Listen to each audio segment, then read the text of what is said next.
qué pena que le tomó a Estados Unidos 200 años de cristianismo y de progreso para hoy querer sacar el cristianismo de su sociedad, y a Rusia le tomó 70 años de ateísmo para Sin embargo, Canadá y Australia son ateos. Un momentito.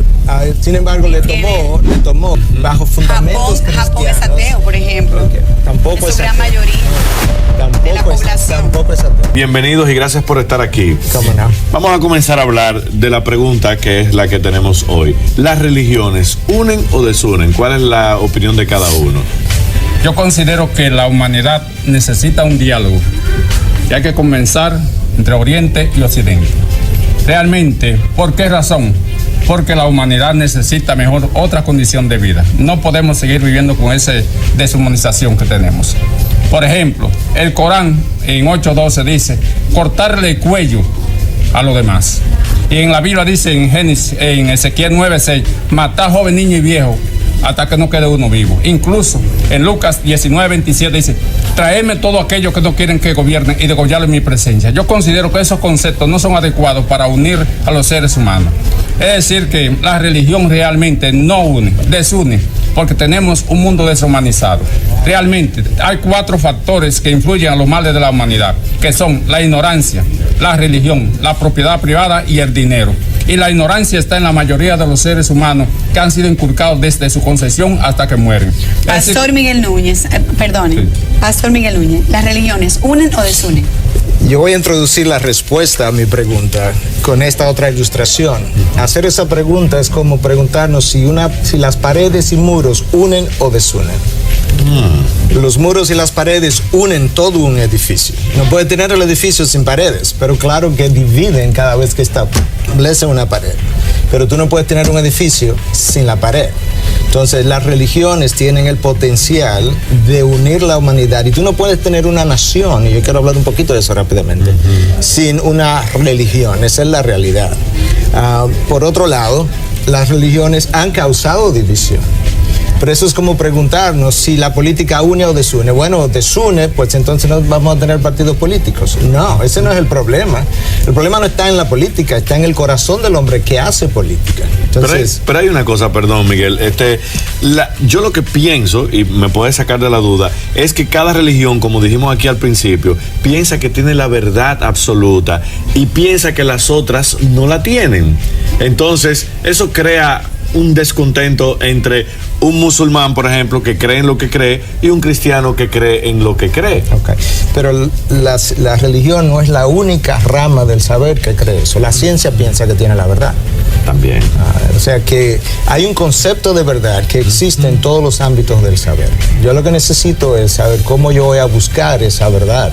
Y la realidad es que hay una manera. Las religiones no simplemente son religiones, son cosmovisiones. Y yo necesito tomar cada cosmovisión y someterla a prueba. ¿Y cómo yo la someto a prueba? Yo la someto a prueba a través de preguntas que cada religión tiene que responder coherentemente y al final terminar de manera coherente con sus respuestas. Pero hay una cosa, perdón, si se supone que hay un solo Dios, bueno, en el caso de ustedes yo sé que no creen, pero si hay un solo Dios, ¿por qué hay tantas denominaciones? ¿Por qué hay tantas corrientes? ¿Por qué hay tantos caminos? Si se supone que es una sola cosa. Eso no es difícil de entender. No es difícil de entender. Okay. Porque una cosa es religión y otra cosa es teología. Religión es la respuesta del hombre a la existencia de una deidad que él cree que existe y la busca a su manera. Yo no estoy hablando de eso. Bueno, la teología es el estudio de la revelación de ese Dios. Que eso es otra cosa. Eso es otra cosa. Don Diógenes, usted está... Sí, lo que quiero aclarar bien claro es, porque ese es el problema que tenemos. En el infinito universo no hay espacio para un Dios, porque el único espacio que hay lo ocupamos nosotros. Es decir, que no hay espacio para un Dios en el universo. El Dios ese creado por el ser humano ha sido por no darle la facilidad a los seres humanos, a la mayoría que están desnutridos, maltratados en la humanidad. Eso por no darle la oportunidad, no darle un empleo. Eso es en base a la ignorancia que vive la clase gobernante. Pero ¿de qué se nutre una religión si no quiere hacer eso? O sea, ¿cuál es el sentido de una religión que impida que la gente se nutra, que la gente que no tenga posibilidades de empleo? ¿Por qué? No, porque esa es la ideología de la clase gobernante. Ellos lo tienen ahí, vamos a decir, para educar a los niños desde que nace, para mantenerlos sumergidos ahí hasta que mueren. Es decir, que la religión es la ideología de la clase gobernante. Como estaba hablando de la Biblia también, ese es el soporte ideológico de la clase gobernante, que no quiere realmente que haga una distribución de la riqueza del mundo. Por ejemplo, la tierra, todo lo que produce en la tierra, lo que hay en la tierra es de todos los seres humanos, no de una minoría. Esa injusticia humana. Y no podemos vivir con esa ignorancia que es la creación de un Dios ficticio. ¿Cuál sería el mundo ideal para usted? Bueno, que tú me proteges, yo te protejo. Que yo luche por ti, vamos a decir, que tenga, por ejemplo... Que estemos unidos. Exacto, por ejemplo, Jeremías dice, maldito el hombre que cree en el otro hombre. Yo digo, bendito el hombre que cree en el otro hombre. Que tú y yo seamos hermanos, que no haya temor de ¿Por qué hay esa interpretación de que él crea que esas palabras significan eso y probablemente usted me la pueda poner de otra forma? Okay. Pero yo no quiero dejar afuera algo que él dijo. Okay. Y es que estamos hablando de un mundo ateo, que sería el mundo ideal. Miremos a Rusia. Miremos lo que 70 años de comunismo ateo produjo en Rusia. En el gobierno de Boris Johnson, uno de sus secretarios de Estado, cuando fue a Estados Unidos, le dijo, qué pena que le tomó a Estados Unidos 200 años de cristianismo y de progreso para hoy querer sacar el cristianismo de su sociedad, y a Rusia le tomó 70 años de ateísmo para Sin descubrir. embargo, Canadá y Australia son ateos. Un momentito. Sin embargo, le tomó, porque eso tampoco es así, le tomó a Rusia 70 años de ateísmo para descubrir que quiere invitar el cristianismo de regreso. La realidad es que el hombre tiene una necesidad del Dios que lo creó. Canadá no es atea. Canadá fue fundada bajo principios cristianos. Ahora, hoy en día, después de su desarrollo bajo fundamentos cristianos... Japón es ateo, por ejemplo. Okay, tampoco es su gran ateo. mayoría. No. Tampoco es ateo. Japón no es cristiano. Pero Japón tú puedes visitar a Japón y encontrar millonadas de deidades a lo largo de sus eras y en pequeñas vitrinas y en pequeños altares. Hay mucho ateísmo en Japón, es lo que quiero decir. Ok, yo no digo que no, pero no es un país ateo. La realidad es que los países ateos han producido las peores atrocidades. La Rusia de Stalin produjo 15 millones de asesinatos. Camboya tiene 3 millones de asesinatos. Hitler, 6 millones de asesinatos. El ateísmo no ha unido al hombre. Pero también en nombre de las religiones hace mucho daño también. Y en nombre de las creencias también. Definitivamente, pero hay una diferencia fundamental. Cuando Hitler hizo lo que hizo, y Mao Zedong hizo lo que hizo, y Stalin hizo lo que hizo, lo hizo enarbolando la bandera ateísta y comunista. ¿Pero Hitler no era ateo? Hitler, claro que Hitler era católico. No, Hitler tengo entendido. Decía ser una cosa. Claro, pero y no lo era. Pero al perseguir al católico, al judío, demostró lo que realmente Pero era. en el libro Mi Lucha él menciona mucho a Dios. Claro, porque el papel aguanta lo que sea. Pero tú tienes que ir a vivir, a ver cómo la persona vive. Pero lo que te quería decir es, una cosa es yo enarbolar la bandera del ateísmo y matar gente en base a mis principios, y otra cosa es negar lo que Cristo dijo, enarbolar mis propios principios, ir a matar gente y decir que es en el nombre de Cristo. Vamos a darle un permisito aquí. Perdón, Diógenes, yo sé que usted está loco por hablar, pero vamos a ver una encuesta que hicimos en la calle, a ver qué dice la gente. Adelante, señor director. Unen, porque es un objetivo de Jesucristo que todo el mundo esté unido, con el propósito de buscarlo a Él. Sí, porque las religiones están divididas todas. Entonces hay uno que jala para su lado, otro, ya usted sabe. Pues los católicos se mantienen unidos, los evangélicos también, y los adventistas también. Imagínense. Unen. ¿Por qué unen? Porque se supone que si estamos en Dios somos personas que practicamos la hermandad, y si somos hermanos vamos a estar unidos. O sea, para mí unen, ¿verdad? Porque se supone que el propósito de Dios es que todos estemos unidos, aunque hay personas que tienen su diferencia, ¿no?, de creencia. Unen, ¿cómo van a desunir? ¿Por qué? A Dios, porque creemos en Dios, porque todo lo que andamos buscando es a Dios, la creencia del Señor. Bueno, daría la impresión de que la gente lo que quiere decir es que les gustaría que las religiones unieran, pero al final hay un cosito que dice, sí, se supone que tal cosa, se supone que tal otra. Don Diógenes. Sí, yo considero, fíjate, la guarida de la religión realmente está en que la gente se cree que existe un Dios, y eso es mentira, es enseñado desde niño.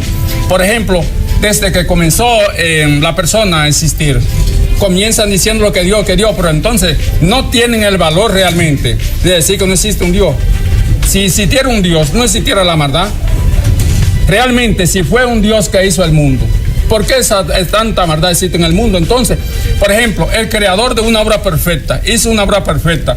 Luego esa obra perfecta sale con un defecto. ¿Dónde hay que buscar el defecto de esa obra perfecta? Es decir, que entonces la maldad hay que buscarle el mismo Dios. La Biblia habla del libre albedrío. Es una teoría de fachada. Eso pues no, limpiando esa imagen de Dios. Hoy las religiones unen o desunen. Y don Diógenes quedó en que ese famoso libre albedrío es un invento, ¿no? Es un invento, una fachada para limpiar la imagen de un Dios que no es nada. Okay. Un escudo para Don Miguel, ¿qué usted opina al respecto? Dos cosas. Algo que me llama la atención de muchos ateos es el odio hacia esa figura llamada Dios.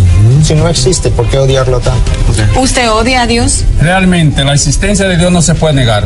Se puede negar lo que tiene realidad objetiva y Dios no la tiene un reflejo de eso. Ok, pero usted dice que no se puede negar la existencia de Dios. Si uno habla, entonces se puede negar lo que no existe. No, entonces se afirma lo que no existe. Por eso nosotros defendemos lo que nosotros rechazamos, una mentira que nos está inculcando. O sea, pero usted no hay ninguna evidencia, no hay ninguna evidencia. Es un invento del hombre, es un invento del hombre. Seguimos con don Miguel. Don Diógenes, si hay algo que la ciencia ha hecho en los últimos 30 o 40 años es regresar a la idea de la existencia de un creador.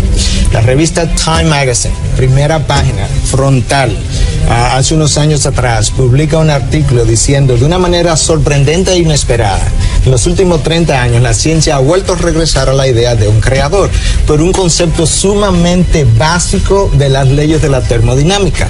De la nada, nada sale, el número uno. Y número dos, si la teoría de la explosión del Big Bang es cierto, eso implica que el universo tuvo un comienzo. La ciencia, no el mundo cristiano, establece que todo lo que tiene un comienzo tiene una causa.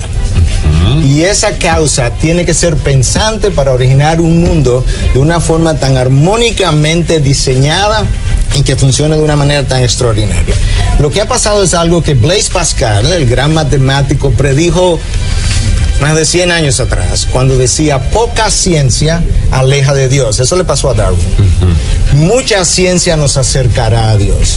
En la medida en que yo descubro las complejidades del universo, yo llego a la conclusión, que es lo que la ciencia ha hecho, de que es imposible poder tener un universo tan fine-tuned, tan finamente armonizado, sincronizado, sin que haya una inteligencia detrás. Y de ahí entonces la nueva idea dentro de la ciencia de diseño inteligente. Nos quedamos con el hecho del libre albedrío. Una pregunta muy importante para Marucci, mí. nos quedamos con el libre albedrío. Es sobre eso. Muchas personas se han alejado en estos últimos tiempos de las religiones, han dejado de lado las congregaciones porque entienden que muchas religiones en la actualidad están condenando abiertamente a situaciones de homosexualismo, por ejemplo, etcétera, etcétera, etcétera. ¿Cuál es su opinión sobre esto? ¿Condena la iglesia a los homosexuales, por ejemplo?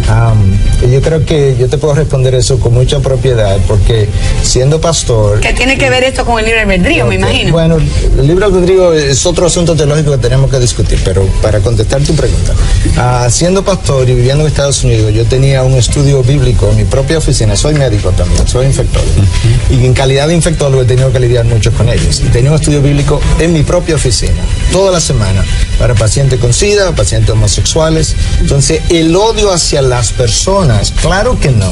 La palabra de Dios nos manda a amar aún a nuestros enemigos. Y los homosexuales no son nuestros enemigos. Ahora, el homosexual necesita lo que yo necesito arrepentimiento. Lo que el promiscuo necesita. Pero arrepentimiento, pero un homosexual, ¿arrepentimiento de qué si él no eligió ser homosexual? Ok, eso también es una farsa, honestamente. ¿En serio? Hablando. Y podemos hacer todo un programa, si tú quieres, a revisar la evidencia biológica y médica de esa O sea, es una conducta aprendida, según usted. Miles de pacientes han sido examinados. Yo te puedo traer la evidencia médica y biológica. ¿Y por qué hace esa diferencia entre los heterosexuales y los homosexuales la iglesia, por ejemplo, su iglesia, por ejemplo? Bueno, se supone que... En cuanto al arrepentimiento que estamos hablando. No, hay una cosa, el heterosexual necesita arrepentimiento al igual que el homosexual. Estamos hablando que ese pecado requiere arrepentimiento como el adúltero requiere arrepentimiento. No estamos haciendo una distinción especial de ese pecado. Ahora, a la luz de la biología, ponte a pensar, a la luz de la biología. Olvidémonos de Dios por un momento. ¿En qué cabeza cabe que la madre naturaleza, biológicamente hablando, va a diseñar individuos que no se pueden reproducir? Se hubiese muerto la raza. Va a diseñar individuos... Hay un montón de animales que lo hacen también. Pero bueno, no estamos tratando... estamos desviando del tema. Nos quedamos en el libre albedrío. Ok, si existen hoy, se pueden reproducir. El que una especie llegue un momento y sufra una alteración y de ahí en adelante no puede ser otra cosa, pero la especie existe y se ha reproducido. Volvemos al tema, libre claro, albedrío. Dios creó al hombre, Adán y Eva, lo creó con libre albedrío, porque lo creó a su imagen y Dios tiene la libertad para escoger. Y el hombre en su libre albedrío en ese momento decidió en contra de su creador. Y hoy él cosecha las consecuencias de su elección. Entonces, este no es el mundo que Dios creó, este es el mundo que el hombre eligió al separarse de Dios. Don Diógenes. Bueno, realmente, fíjate. Él hizo una referencia, si de la nada no surge nada. Entonces, dice la ciencia, no yo. Si de la nada no surge nada, entonces nosotros, el mundo y todo, no somos nada. ¿Puede existir algo sin comenzar? Ese es mi punto, que entonces, si nada existe sin comenzar, todo lo que existe tuvo que comenzar. Exactamente. ¿Y quién lo comenzó? Yo te lo voy a explicar muy fácil. Aquí hay un libro que yo he escrito, eso me costó como más de 45 años de investigaciones filosóficas, titulado Nueva Teoría Científica sobre la formación del origen del universo. Está en Google. Nada más hay que buscar diogenismo, Nueva Teoría Científica. Ahí tiene la explicación de la formación del universo. Por ejemplo, ¿cómo lo explico? Cuando no había nada... en 30 segundos. Cuando no había nada, absolutamente nada, de ahí surgió la oscuridad. De la oscuridad surgió el aire. Cuando chocan dos masas de aire se forma el calor. Cuando se junta el calor y el aire se forma el agua. Científicamente el oxígeno y el hidrógeno. Del calor, el aire y el agua se forman de la tierra, y de la tierra surgió todo lo que existe, que somos nosotros. No fue ningún Dios que hizo eso. Ahora que me diga otro que es lo contrario a eso. Esa es su opinión. Finalmente, unen entonces. Las religiones tienen el potencial de unir al hombre y lo han hecho. Solamente tiene que irte al 11 de septiembre del 2011 para encontrar qué pasó después de ese desastre. A ver si la gente no se reunió a orar a ese... Ok, ¿y por qué ustedes piensan, por ejemplo, que un musulmán, una persona que no cree en Jesucristo, no se salva? Yo creo que Dios tiene una revelación, no una religión. Okay, entonces en esa revelación Dios revela su camino. Ese es el camino que el hombre no le ha gustado y ha dirigido su atención a su propio camino. Yendo a la iglesia todos los domingos, yendo a la iglesia varias veces a la semana. No es una relación con un Dios que ha enviado un redentor.